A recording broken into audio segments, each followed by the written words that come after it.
The biting wind of a Chicago winter tore through David's thin coat as he hunched at the deserted bus stop.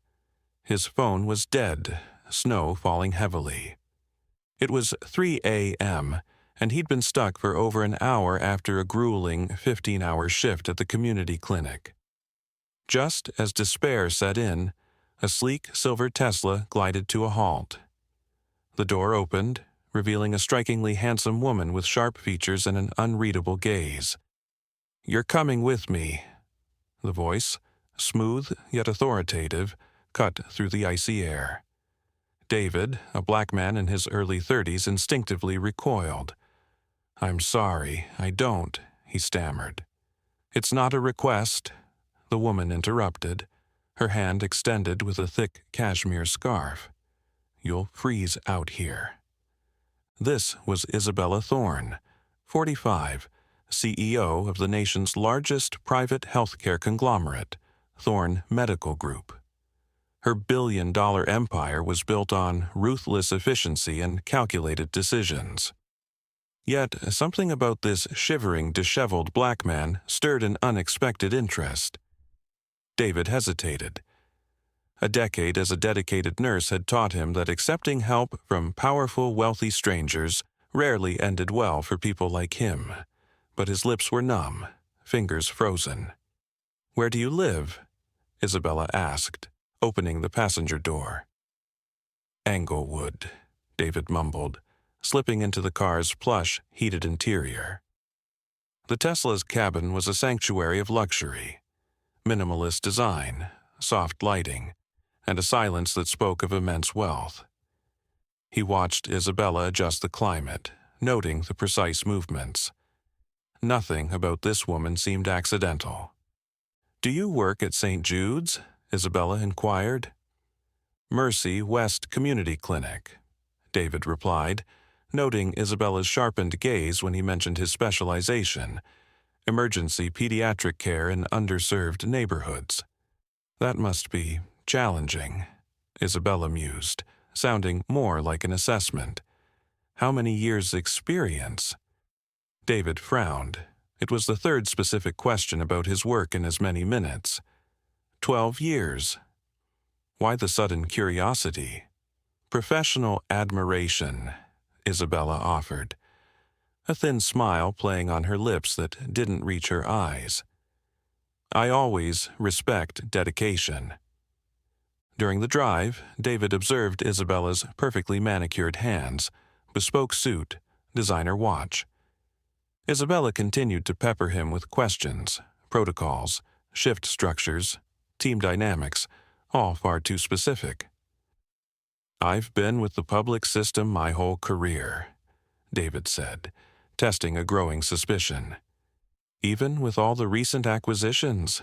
Isabella asked, a knowing glint in her eyes. News had been rife with Thorne Medical Group buying struggling public hospitals. David slowly pronounced the name Thorne Medical Group, watching for a reaction.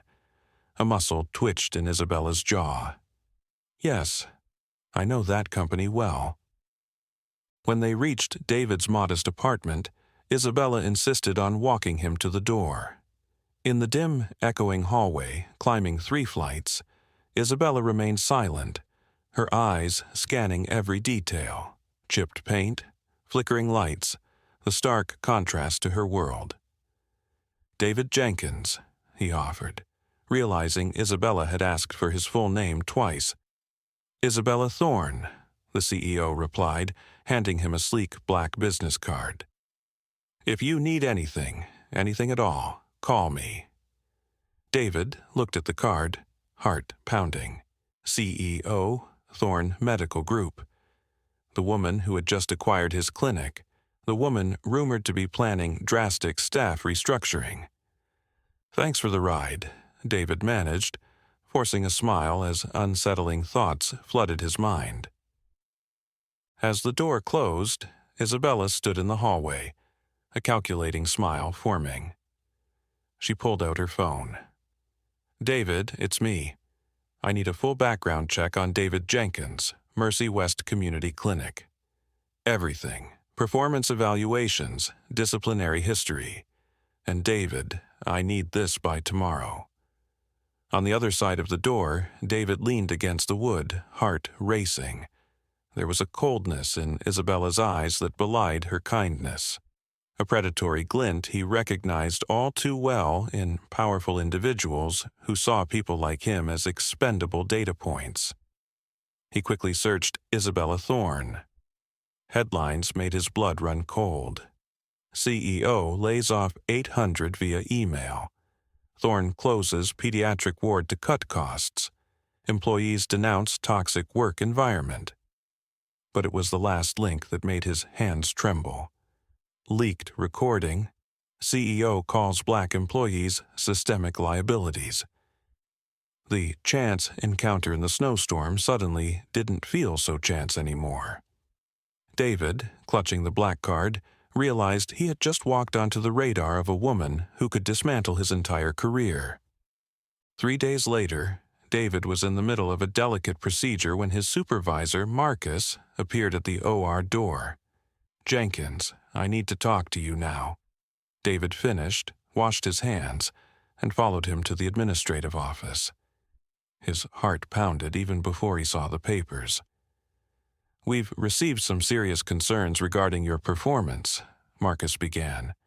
"Reports of recklessness, questions about David cut him off. "What reports?"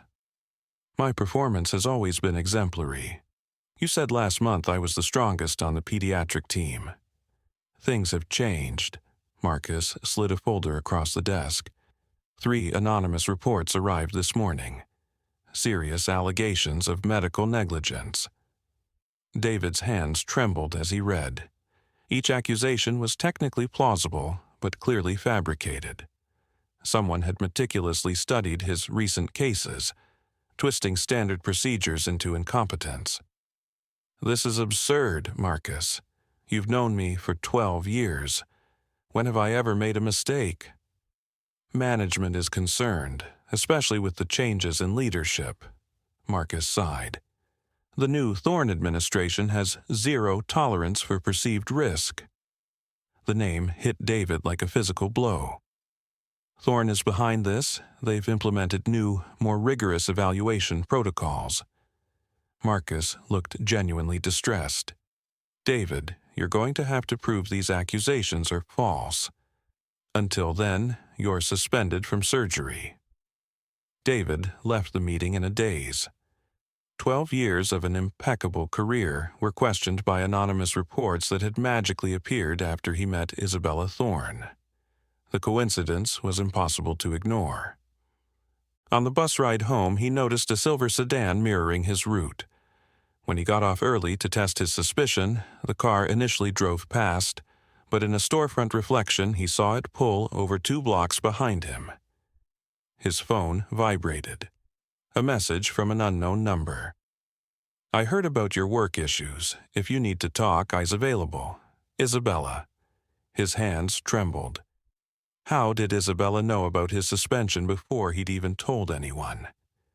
That night, David called his cousin, Lena, a labor lawyer in Atlanta. "Lena, I need your help. Someone is trying to destroy my career." "Calm down, David. Tell me everything." As he recounted the past few days, David noticed a chilling pattern. Isabella hadn't found him by chance.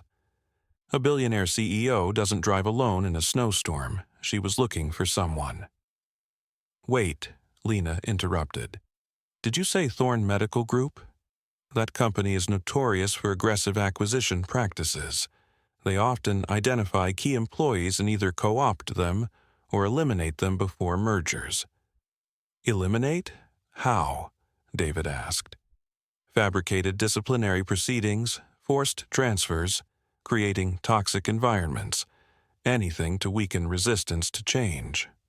Lena paused. "But why focus specifically on you?" David thought about the specific questions Isabella had asked in the car: protocols, experience, pediatric specialization. "Because I know how the clinic really works. I know every flaw, every protocol they'll want to cut to reduce costs, or because I represent some specific threat she's identified. In the weeks that followed, the pressure mounted. Isabella seemed to appear constantly in David's life, always with plausible excuses. Each encounter was cordial, Isabella expressing concern, offering help, but David noticed Isabella always knew details he hadn't shared. "I heard you were suspended from surgery," Isabella said during a chance encounter at the pharmacy. "That must be very frustrating." "How did you know?" David asked directly. "News travels fast?" Isabella smiled, eyes cold. "Perhaps I can assist. I know people in management." "Thank you, but I'll manage on my own." "Of course, you've always been independent." The way she said it implied a deeper knowledge. That night, David did something he had never considered. He hired a private investigator. Using his emergency savings, he paid to uncover everything about Isabella Thorne the newspapers didn't publish. The report arrived a week later, revealing a disturbing pattern. At every hospital Thorne Medical Group acquired, key employees were systematically pressured to leave or transferred. Those who resisted faced mysterious disciplinary investigations, resulting in dismissal. But there was more. Isabella had a history of personal interest in black men in medical leadership positions. 3 documented cases in the last 5 years, all brilliant professionals who had suddenly lost their positions after interactions with her. David understood this wasn't paranoia. This was a corporate predator who had made him his next target. Each new revelation about Isabella only solidified a quiet determination fueled by the injustice Isabella was trying to impose. What that privileged woman didn't know was that every act of manipulation was writing her own sentence of defeat, because she was completely underestimating a man who had survived far worse than a spoiled CEO playing God. The private investigator David hired was Ben Carter, a former Chicago detective specializing in corporate cases. When he delivered his second report 3 weeks later, his findings went beyond anything David had imagined. "David, you need to see this," Ben said, spreading photos and documents across the table. "Isabella Thorne isn't just a corporate predator, she's a calculating psychopath." The evidence was devastating. Over the past 5 years, Isabella had used the exact same pattern with 3 other black men in leadership roles. First, the chance encounter, then the pursuit disguised as professional interest. Next, the systematic destruction of their careers through fabricated accusations. "Look at these messages." Ben slid over printouts of WhatsApp conversations obtained through a source inside Thorne. "She refers to you all as deconstruction projects, literally a game to her." One message made David's stomach churn. "The black nurse is taking the bait perfectly. A few more weeks and he'll be completely destroyed professionally. I'll bet you 50 grand he'll beg for my forgiveness." "How did you get this?" David asked, hands trembling. "I have my contacts. More importantly, one of her previous victims, Dr. Renee Evans, is willing to testify. She lost everything, her career, her home, even custody of her children because of Isabella's smear campaign." David closed his eyes. What about the others? One moved to Canada, financially ruined. The other attempted suicide twice. Ben paused. "David, this woman destroys lives for fun, and you are specifically targeted because you are black and competent. It's a sick fetishization of domination." That same week, Isabella intensified her psychological games. She showed up at the clinic during David's administrative shifts with an expensive bouquet, playing the benevolent benefactor. "I thought you might need something to brighten your day," she said, loud enough for others to hear. "I heard you've been facing some challenges at work." David accepted the flowers with a forced smile, his gaze pure ice. "Very kind of you, Isabella. You shouldn't have bothered." "Of course I should." After all, I am partly responsible for the administrative changes here. Isabella smiled, her mask slipping slightly. It would be terrible if such a qualified nurse lost his job because of misunderstandings. The threat was clear and public. Colleagues heard and exchanged uncomfortable glances. Isabella was marking her territory, showing she had power over David's professional destiny. That night, David received a call from Lena. "I found something interesting, David. Remember I told you about meeting lawyers specializing in discrimination cases? One has taken on Thorne Medical Group before. What did you find out? Isabella has a weakness, her ego. She documents everything because she thinks she's untouchable. She keeps records of her conquests like trophies. More importantly, she has a boss. The Thorne board doesn't know about her psychopathic games." Lena paused. "David, if we can get enough proof, not only will you be safe, we can destroy her entire operation." David began to move silently. By day, he maintained the facade of a frightened victim Isabella expected. By night, he was building something Isabella could never imagine. Through Ben, he contacted the other victims. Dr. Renee Evans agreed to testify and provide hidden evidence. David discovered he wasn't the only one who documented every strange interaction. "She always makes the same mistake," Renee explained. "She underestimates our intelligence. She thinks we're too emotional to think strategically." David also began recording all conversations with Isabella, sending files to a secure server. Every veiled threat, condescending comment, display of arrogance was documented. The turning point came when Isabella, feeling completely in control, made her biggest mistake. She sent David a text message so explicitly threatening that even a conservative court couldn't ignore it.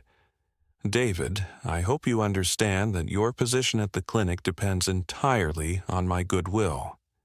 It would be a shame if other irregularities appeared in your file. Some people are simply not cut out for certain positions of responsibility. I'm sure a smart man like you knows exactly what I'm talking about." When David showed the message to Lena, his cousin laughed. "My dear cousin, she just hung herself with her own rope." But what truly changed everything was Ben's discovery that Isabella kept a secret digital file with photos, videos, and evaluations of the men she had destroyed. A digital trophy case of her victims, complete with notes on her techniques. "David," Ben said, voice grave, "I got access to her private office. What I found goes beyond corporate harassment. It's evidence of a systematic pattern of racial and sexual persecution that could result in federal criminal charges." While Isabella continued her cat-and-mouse games, convinced she was slowly breaking the spirit of another easy victim, David was quietly building a case that would not only destroy Isabella professionally, but put her behind bars. Every arrogant move Isabella made, every show of power, every veiled threat was providing another piece of the puzzle David was putting together with surgical precision. The Thorne Medical Group board meeting began at 9 a.m. on a crisp Tuesday in April. Isabella entered the 50th floor conference room with usual confidence. "Ladies and gentlemen, we have excellent news about the integration of the community clinics," she began. Isabella was interrupted by Eleanor Thorne Sr., chairwoman of the board. "Before we proceed, we have some urgent matters." The icy tone made Isabella pause. Around the table, she noticed concern, discomfort. "Issues?" she asked. "Issues regarding your personal and professional conduct," said Marcus, Human Resources, sliding a thick folder. "We have received extensive documentation regarding your extracurricular activities." Isabella opened the folder and felt the world spin. Photos of her entering the secret digital archive. Printouts of her messages to David. Transcripts of recorded conversations where she referred to victims as deconstruction projects. "Where did you get this?" she muttered. "From multiple sources," Eleanor Sr. replied, voice heavy with disappointment, "including 3 lawyers specializing in racial discrimination, the Federal Bureau of Investigation," and she paused dramatically, "an extraordinarily well-prepared young nurse." The door opened, and David entered, followed by Lena, Ben Carter, and 2 federal agents.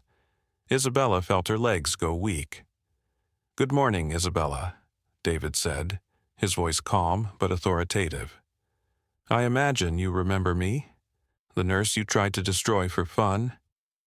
"This is a misunderstanding," Isabella stammered. "Ladies and gentlemen, you know me. These accusations are meticulously documented." Lena interrupted, placing a second folder on the table. 3 previous victims, 15 months of surveillance, evidence of systematic discrimination based on race and gender, explicit threats. Then she turned on a tablet, playing a recording of Isabella bragging about destroying the black nurse. The audio filled the room, Isabella's voice crystal clear, describing David as part of a bet on how long it would take to destroy him, followed by laughter and explicitly racist comments. Marcus closed his eyes, embarrassed. "Isabella, this is criminally discriminatory, not just indefensible but federally prosecutable," Agent Davies, showing his badge, stated. FBI. "Isabella Thorne, you're under arrest for civil rights violations under Federal Code 18, Section 242. Conspiracy to commit systematic racial discrimination and criminal harassment." Isabella stood abruptly, knocking over her chair. "You can't do this. I'm the CEO of this company. I built this." "Actually," said Eleanor Sr., rising, "you're not anymore. The board voted unanimously for your immediate removal. All your contracts are null and void, your shares confiscated, and you are permanently banned from any executive position at any medical company in the country." Ben Carter opened his laptop. "Isabella, would you like to see what's happening outside?" On the screen were live feeds from 3 news channels. Thorne Medical CEO arrested for systematic racial discrimination. Billionaire executive kept trophies of black victims. Recordings reveal racial harassment scheme at private hospitals. Isabella looked at David, his eyes now desperate. "You don't understand what you've done. You've destroyed careers, jobs." "No," David said, approaching her. "I saved careers. I saved lives, and most importantly, I saved other men from going through what you put me through." He held up the tablet, showing messages of support numbering in the hundreds. Black men from across the country, doctors, nurses, healthcare professionals, telling their own stories of discrimination. "You didn't just destroy me, Isabella. You exposed a national pattern, and now that's going to change." As the agents cuffed her, Isabella tried one last gambit. "David, I can make this up to you. Money, promotions, anything." He shook his head, a sad smile on his lips. "The only thing you can give me now is the assurance that you'll never do this to anyone else." As she was escorted from the room, Eleanor Sr. approached David. "Mr. Jenkins, the board would like to offer you the position of Director of Hospital Quality and Integrity for the entire Thorne network, starting salary of $300,000 a year plus full benefits." David looked out the window, watching Isabella being put into the police car. Dozens of reporters surrounded her. In the crowd, David saw familiar faces, other black nurses who had faced similar discrimination, now empowered. "I accept," he said, "but on one condition. I want protective protocols for all employees who report discrimination, and I want a scholarship fund for black nurses to pursue advanced degrees." "Done," Eleanor Sr. replied without hesitation.